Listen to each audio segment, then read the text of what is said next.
طراحی ابرو باید بدونی. خب حالا چون که برداشتی تا حالا ابرو میدونی یه چیزایی رو تقریبا، ولی در کل لیلی مخصوصا برای تو که یکم مشکل داری، برای طراحی ابرو حتما باید 3 نقطه اصلی رو ما پیدا کنیم. تاج ابرو که میشه نقطه یکمون، 2 آرک، 3 دنباله. توی ابروی کلی که ما میکشیم اینجا بهش میگن نقطه های تاج که نقطه یکمونه، اینجا آرک ابروه، اینم که دنباله است. برای به دست آوردن تاج ابرو معمولا از کنار بینی ما اندازه میگیریم، یعنی اینکه ابروشه بینیش اینجا باشه، ما با یه خطکش یا با یه مداد میایم میذاریم کنار تاجمون، کنار پره بینی اندازه گیری میکنیم. برای به دست آوردن آرکش از کنار بینی مردمک چشم میشه آرک، از کنار بینی کنار چشم میشه دنباله. این چشمش باشه، اینجا شد تاج، اینجا شد آرک و اینم دنباله. حالا چون ما اندازه های چشم و ابرومون اینجا خیلی مرتب نیست، یه ذره اینجا به هم ریخته تره، در صورتی که باید دنباله اینجا باشه. این طراحی کلی ابروه. یه مدل طراحی داریم که چشمیه که ما باید با چشم حداقل هر دو تا ابرو رو با هم دیگه یکی کنیم. یه مدل با این مداداست که میتونید اینجوری اندازه گیری کنید، حالا من مدادا رو میارم بهتون نشون میدم. یه مدل دیگه با کولیس یا دیوایدره که تو دیوایدر رو میدونی چیه. دیوایدر اندازه‌گیری ابرو بر اساس نقاط طلایی. این مداد طراحیه، خیلی چیز ساده ای هم هست دیگه. طرز استفادهش هم این نخش رو باید بکشین تا باز شه، نوکش هم حتما با تیغ حتما تیز کنین. یکی دیگه الان با همین قشنگ میتونیم الان اندازه های ابروی خودم رو در بیارم. یعنی کنار ابرو، کنار بینی میشه تاج، اینجا هم که میشه آرک، این طرف هم که میشه دنباله. ما 2 مدل طراحی ابرو داریم، ابروی کوتاه، ابروی بلند. ابروی کوتاه از کنار چیه؟ از کنار لبه. از کنار لب چشم دنبال ابرو میشه دنباله کوتاه، از کنار بینی کنار چشم دنباله ابرو میشه دنباله بلند. خب به این میگن دیوایدر. این اسمش دیوایدره، مال کمپانی فی هم هست. اگه نخریدی یا نداشتی هیچ مهم نیست، شما با همین مداد طراحی یا با هر مداد طراحی دیگه هم میتونی ابرو رو طراحی کنی اولیه‌شو، ولی اینو داشته باشی خیلی دقیق تر در میاد. هم میتونی 2 تا ابرو رو با هم دیگه دقیق یکی کنی، همین که اندازه هاش دقیق با هم یکی باشه، یا اندازه چشم و ابرو با این طرف یکی در بیاد. اینم اندازه گیریش این شکلیه. این وسطی، البته که این 4 تا دسته داره، این دسته 4م برای این نقطه های پایینه به دست میاره، نذاشتیم روش هم اشکال نداره. همیشه اینو باید یادتون باشه که این وسطی که یه ذره کجه باید به سمت دنباله ابرو باشه. متوجه شدی؟ آره. پس گفتیم این وسطی که سرش کجه باید به سمت دنباله باشه. ما میذاریم روی ابرومون، حالا این ابرومون خیلی بزرگه، میذاریم روی ابرو، اولین نقطه گذاشته 1، اینو میذاریم روی تاج، 3 روی دنباله، 2 نقطه آرک ابرومون رو بهمون نشون میده. خیلی راحت با این میتونیم اندازه گیری کنیم. دوباره برش میگردونیم واسه ابروی مقابل استفاده میکنیم. برای پیدا کردن نقطه های پایین، نقطه تاج باید حداقل 1 سانت معمولا بیاد پایین تر، میشه نقطه 2، میشه نقطه 4 ببخشید، نقطه 4. بعد اینجا این زیر ابرو و اینجا این 2 تا نقطه رو باز به کمک دیوایدر اندازه گیری میکنیم. این سمتی بود دیگه، بذار یه ابروی کوچیک بکشم. الان مثلا اندازه هامون انقدر بوده، نقطه 1، نقطه 3، اینم که آرک ابرومون رو به دست آورده، این نقطه 2. درسته؟ ما برای به دست آوردن نقطه های 5 و 6 برمیگردونیم دیوایدر رو. برای نقطه 4 که پایین تاجه 1 سانت میایم پایین تر، این میشه نقطه 4. از نقطه 4 میذاریم تا نقطه 3، اینجا نقطه 5 به دست میاد. دوباره برمیگردونیم همین پایین میزنیم، اینجا نقطه 6 به دست میاد. حالا نقاط رو با هم وصل میکنیم. اینجا خیلی میزون نیست. این به وسیله این بود. میگم حتی اگه اینم نداشتیم با همون چشمی و با یه مداد کافیه به دست آوردنش. این زیاد مهم نیست. ولی حتما توی خونه شما که کسی رو دارین حتما توی خونه تمرین کنین روی چش و ابروی بقیه که وقتی میایین مشتری راه میندازین خیلی سریع بتونین ابروشو طراحی کنین. 1 ساعت زمان نبره بعد بی‌حسیتون هم پاک بشه. خب بریم سراغ امید خدا نگران نباش. خب میریم سراغ الگوهای ابرو.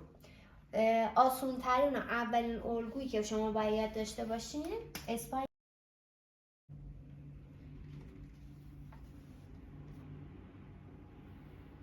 ما میخوایم لاخایی که با فیبروز میزنیم دقیقاً شبیه موی ابرو بشه دیگه، درسته؟ اگه موهای خود ابرو رو بیاین از نزدیک نگاه کنین، دقت کنین، میبینین خطاش این شکلیه. تاجمون ما 5 مدل تاج داریم. یکی این 2 تا خطه، یعنی یکی کوتاه یکی بلند، یکی کوتاه بعدی میاد از دل قبلی بلندتر، یکی کوتاه یکی بلند، یکی کوتاه یکی بلند. این اولین تاجه که باید یاد بگیریم. دومیش 3 تا خط داره، 1 2 3. بعدی 2 تا، یکی کوتاه یکی بلند، یکی کوتاه یکی بلند. بعدی 2 تا خط داره ولی 2 تا خطش به سمت بیرونه.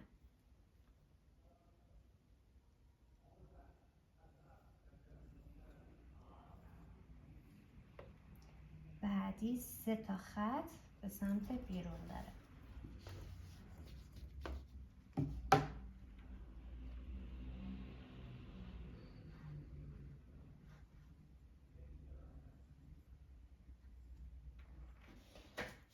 خیلی سخت بود. چطور یاد گرفتیم؟ من 10 ساله دارم کار میکنم. واقعا سنش کم دیده میشه. خب این یکی واسه سخت بود. آره اشکال نداره، شما میتونید فقط همین اولیه رو استفاده کنید. الان لیلی این مدتی که اومده فقط اینو داره میزنه دیگه. بعضی وقتا اگه اینو بزنه، یا این معمولا هم برای مردا استفاده میشه چون میبینیم مثلا موهای جلو ابروشون خیلی زیاده، معمولا هم به سمت جلوه. این معمولا برای مردا استفاده میشه، یا کسایی که خیلی ابروهاشون پره و فقط مثلا همین میخوان توش پر بشه، پرتر بشه، از این استفاده میکنن. وگرنه معمولا از این استفاده میکنن. این شد 5 مدل تاج. کشیدی هر 5 تاشو؟ نه نتونستم بکشم. 3 تا. توی خونه حتما باید این مخصوصا این یکی رو برام حداقل 10 تا 20 تا بکشی روی کاغذ، بفرستی که من ببینم تلگرامم. خب اینو حتما بکش. اینم حالا بد نیست، البته این 2 تا یکیه.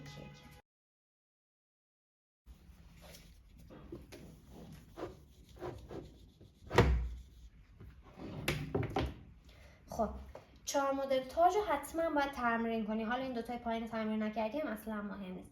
ما بر اساس موهای ابروی طرف اینها رو میزنیم. درسته که بیشتر مواقع از این استفاده میکنیم ولی بهتره که بر اساس موهای خود ابروی اون طرف بزنیم تاجشو. بعد از تاج ما یه خط داریم به اسم T1. اسمش ترانزیشن یا خط الگو T1. ما اینجا که تاج رو بزنیم خط T1مون میاد این شکلی میشه. یه ذره با فاصله تر از قبلی ها میزنیم که به اینا نچسبه. میخوایم بالاش خط بکشیم. این خط T1مون بود. خط T2 میاد بالای خط T1مون. این میشه T2.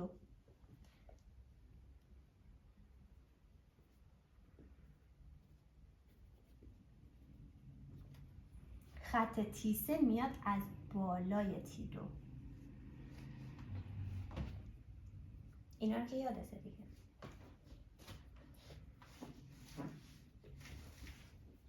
اوکی؟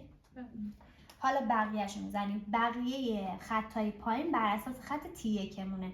ما از اینجا بر اساس خود ابروی مشتریمون که ببینیم موهاش به کدوم سمته، حالا توی عکس بهت نشون میدم که موهاش به کدوم سمته، میایم خط الگو رو بر اساس اون میکشیم. الان اینجا مثلا ما میایم از اینجا خط الگو میکشیم تا دنباله. معمولا هم تا دنباله است. بعضی خط الگو میاد تا اینجا، مثل ابروهای خاوری معمولا تا اینجا مثلا مودن، بقیه ابروهاشون همه افتاده به سمت پایینه. ما برای اونا مثلا میایم خط الگومون رو تا اینجا میکشیم. برای کسایی که مثلا دوست دارن حالت لیفت شده باشه ابروهاشون، میایم این خط الگومون رو تا اینجا میکشیم. اونی که اون روز بهت گفتم بعداً بهت میگم. این خط رو میایم تا اینجا میکشیم، بیشتر خطا به سمت بالا کشیده میشه. یه حالت دیگه هم داریم که حالت لیفته که کل خطا به سمت بالاست. من این خط تی 2 تی 3 خیلی کوتاه و کمه. بعد دوباره براتون رو من میکشم. از خط تی 1 الگو میگیریم، بقیه‌اش رو میکشیم.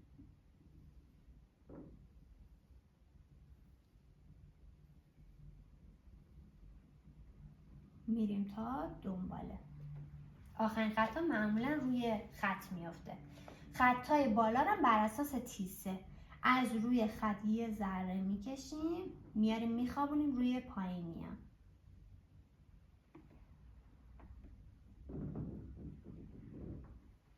این شد الگو یا ستون فقرات اصلی ابرومون. اینو همیشه اول باید بزنیم، بعد خطوط ثانویه رو بزنیم. خطوط ثانویه چیه؟ خطوط ثانویه میاد اینایی که از خط خود ابرو کشیده شده، خطای ثانویه میاد از بالاتر خطای قبلی زده میشه.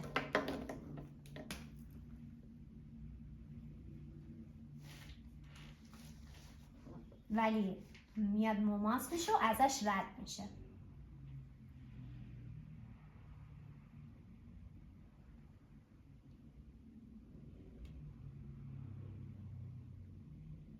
هیچ وقت خطای ثانویه رو نمیایم بچسبونیم. یه ذره از این بالاتر بزنیم هم خوبه. خطای ثانویه بالا هم به همین ترتیب.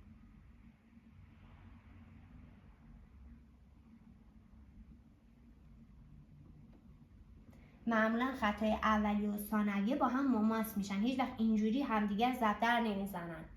هیچ وقت نمیان مثلا این شکلی اومده این بیاد باز این شکلی بیاد. این دنبالش خیلی زشت میشه. بهتره که این خط بیاد اینجا و این خط بیاد مماس ازش رد شه، یا خطای پایین که این شکلیه خط بالاییش بیاد باش مماس شه، رد شه.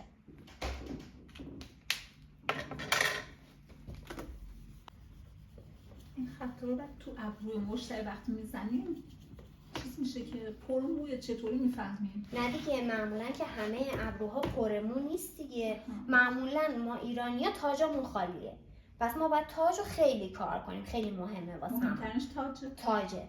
معمولا تاج خالیه، آرک خالیه، دنباله خالیه. معمولا ما ایرانی‌ها دوست داریم ابروامون رو ببریم بالاتر، درسته؟ ما میایم مثلا اینجا رو میبینیم پر موه، خطای اولیه ثانویه رو میندازیم، خطای بالا میبینیم خیلی خالیه. سعی میکنیم خطای پایین دیگه نندازیم، همون خطای اولیه ثانویه واسش بسه، میایم خطای بالا رو واسش پرتر میکنیم. ما یه مدل خط هم داریم بهش میگیم ریسپورس. ما خطای اولیه و ثانویه رو میزنیم، هر جا که خالی بود ازش ریسپورس استفاده میکنیم. مثلا الان اینجا خالیه، درسته؟ اینجا یه خط کوتاه مماس با بقیه خطا میندازیم. اینجا همینطور. اینم شد ریسپورس. خب این اسپاین سیه. اینا رو اسماشو میگم، اسمش توی آکادمی فیه ولی به درد شما هیچی نمیخوره، بدون اینم بد نیست. اسپاین سه میاد خط الگوش توی نقطه 3 تموم میشه. خب یادم میره تا برسم باز خونه دوباره باید ببینم. آره خیلی بهتر. حالا من به هنرجای قدیمم میگفتم که خودتون فیلم بگیرید، ولی الان که خودم میگیرم و میذارم دیگه راحت شدم دیگه. خب میریم یه الگوی بعد. شما این اولیه و مهمترین رو یاد بگیریم، بقیه رو اگه یادم نداشته باشین اشکال نداره. خب خط بعدی، الگوی بعدی، تاجش رو میزنیم. این شد تاجش، درسته؟ میخوایم خط الگومون رو بزنیم. این شد تی 1. گفتم تو قبلی میاد تو نقطه 3 تموم میشه، این میاد تا نقطه 5 میشه اسپاین 5.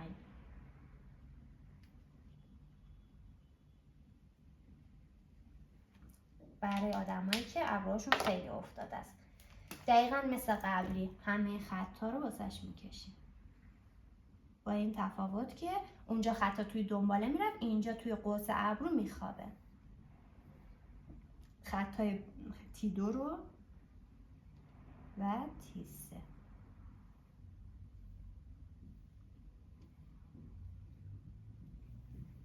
خطای ثانوی هم که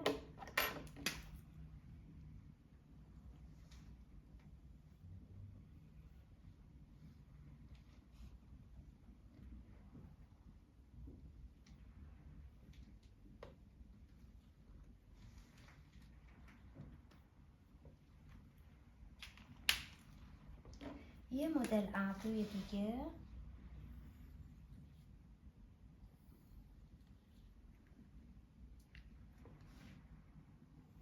تاجش رو متفاوت بزنیم. معمولا هم تاج رو کمتر میزنیم مگر حالت لیفت بروز که همه خطا به سمت بالاست، اونم براتون میکشم.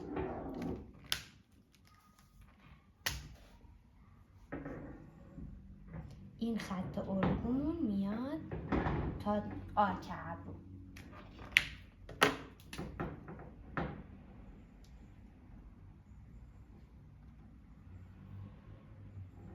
معمولا خطای پایین خیلی بلندتره و دیگه توی دنباله همدیگه رو قطع نمیکنه. دیدی؟ همه اومد بالا. اینا بالا خیلی کمه دیگه از خط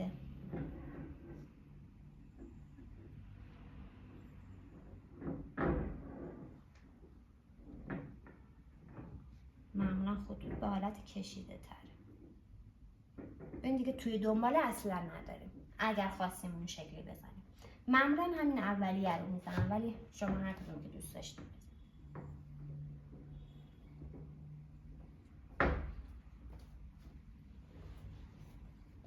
میخوای از این سه تا مدل ابرو عکس بگیر که داشته باشی. اینم تازگی خیلی باب شده ولی خیلی کم طرفدار داره. تاجو که به هر شکلی که دلتون خواست میزنید. خب میگیم لیفت بروز. لیفت یعنی همه به سمت بالا، مثل حالتی که ابرو رو لیفت میکنیم. پس همه خطوط به سمت بالا داریم، یعنی خط T1 داریم ولی T2 و T3 دیگه نداریم. همه ابرو به سمت بالاست، مگه فقط اینجاش اگه طرف خواست یه ذره بیاریم پایین تر.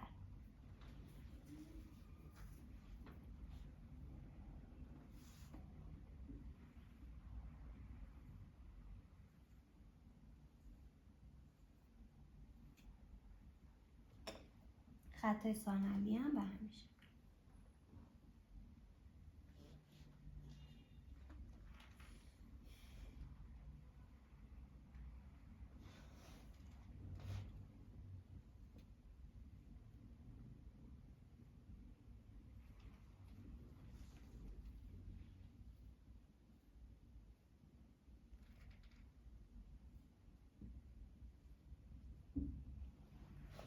یه مدل دیگه هم داریم به اسم بولد بروز که من خودم فقط اونو کار میکنم، خیلی قشنگ‌تر از بقیه است. نحوه زدن خطاش فرق میکنه. اینو به تو فکر کنم یه دفعه فقط بهت گفتم. ببین این خطا همه این شکلیه دیگه، درسته؟ شبیه مو زده میشه همش، حتی خطای بلندش. اون خطا میاد شبیه اس زده میشه، اس کشیده. در اصل این شکلیه دیگه اس، درسته؟ ما میایم برعکس اینو میکشیمش، یعنی این که ابروه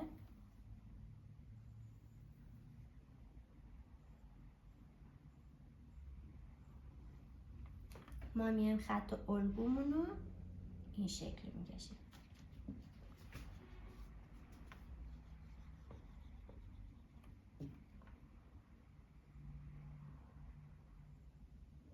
به حالت اس بزرگ.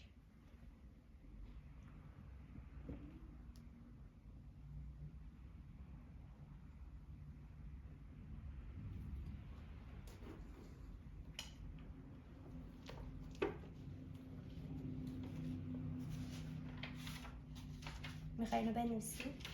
نه خواستم یک خط رو تمرین کنم نمیتونم. بعد بهت میگم رو کاغذ بکشی من ببینم، نگران نباش. چون باید بیام بالا سر دستتو بگیرم. خطای بعدی میاد از بالا ازش رد میکنه.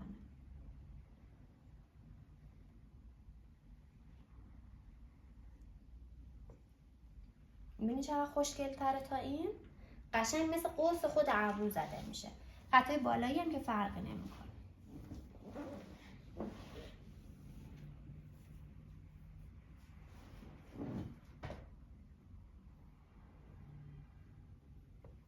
خب این شد چند مدل ابرو اصلی ابرو. میریم روی کاغذ با هم دیگه تمرین کنیم، بعدم باید بریم روی پوست مصنوعی تمرین کنیم. پوست خریدی؟ خب ببین نه نیستی عزیزم. ببین خط دستمو کج گرفتم میکشم اینا رو. این میشه خط تاج.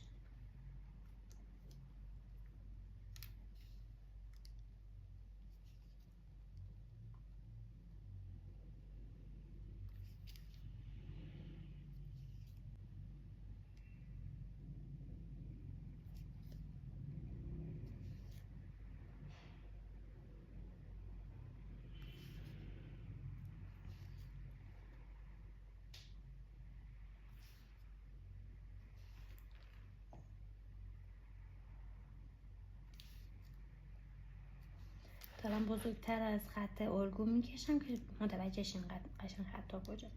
خط تی یکم رو میزنم،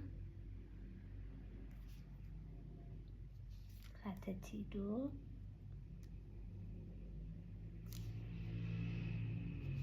و خط تی سه. خب بریم پشتش خالیه. این خیلی بد شد. یه چیز بده، پنبه بده. صندلی از اونجا بکش بشین. این صندلی این پشت. بیا بکش. بیا اون صندلی اونجا رو بیار. خب میبینم اذیت میشی رو زمین بشینی. شما بریم بشین. نه بعدشون نرسیم.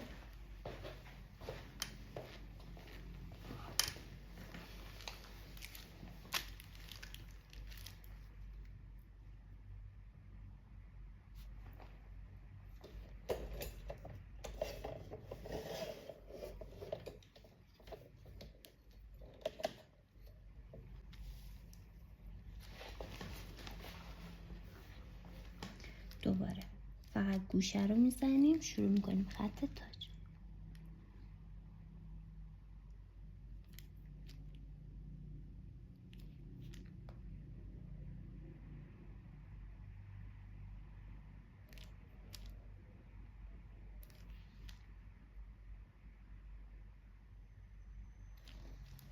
خیلی نزدیک به هم مثل من نزدینم اشکال نداره، من عادت کردم دیگه.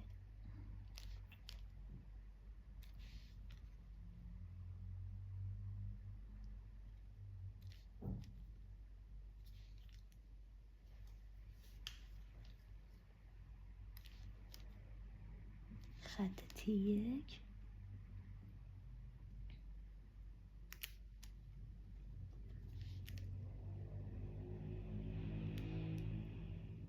تی دو،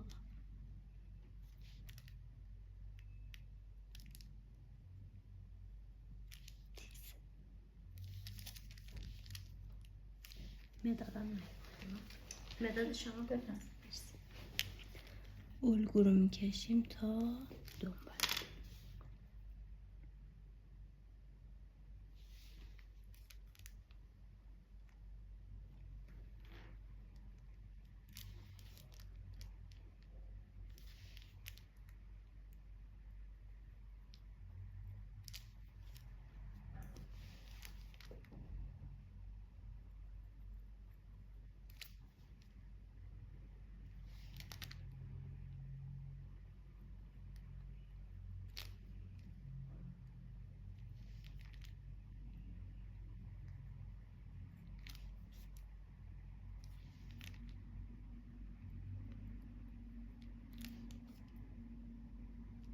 میبینی همش دستم کجه به این سمت.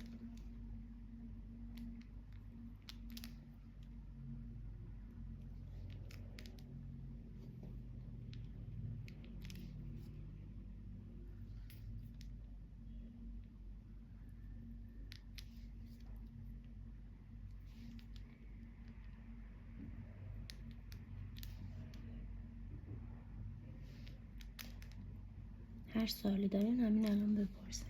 نه من موندم چقدر قشنگ میگه شما خیلی.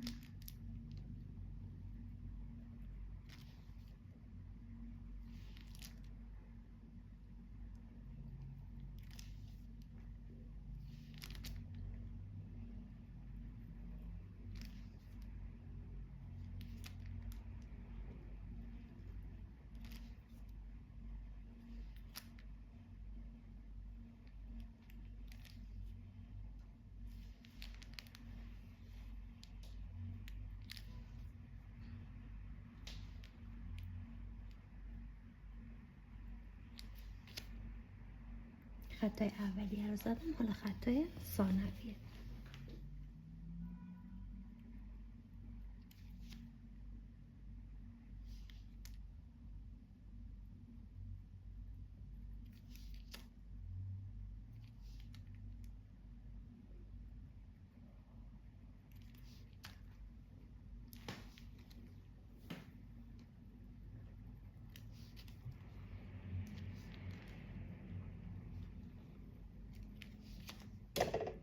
معذرت. اشکال نداره.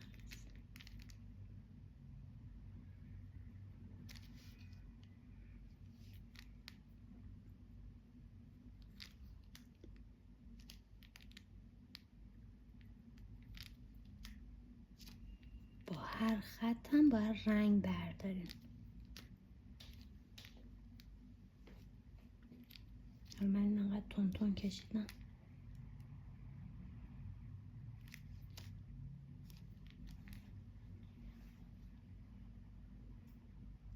اینجا اشتباه تو رو کردم. ببینی خطا با هم موازی شد. یه دونه تو همه ابرو اشکال نداره. اندازش یعنی بیاره؟ نه این دوتا خطم نگاه با هم موازی شده. این اشتباه. باید مثل این خطا به هم برسه. خب ببین چه ابرویی شد. حالا هر جا که ریز پرزم نیاز داشته باشه ما میتونیم بزنیم. خیلی هم باز از هم زدم که قشنگ متوجه شیم. ولی در اصل باید یه ذره نزدیک به هم تر باشه یا حداقل اینجا خط سوم یا ریز پرزم بهش بخوره.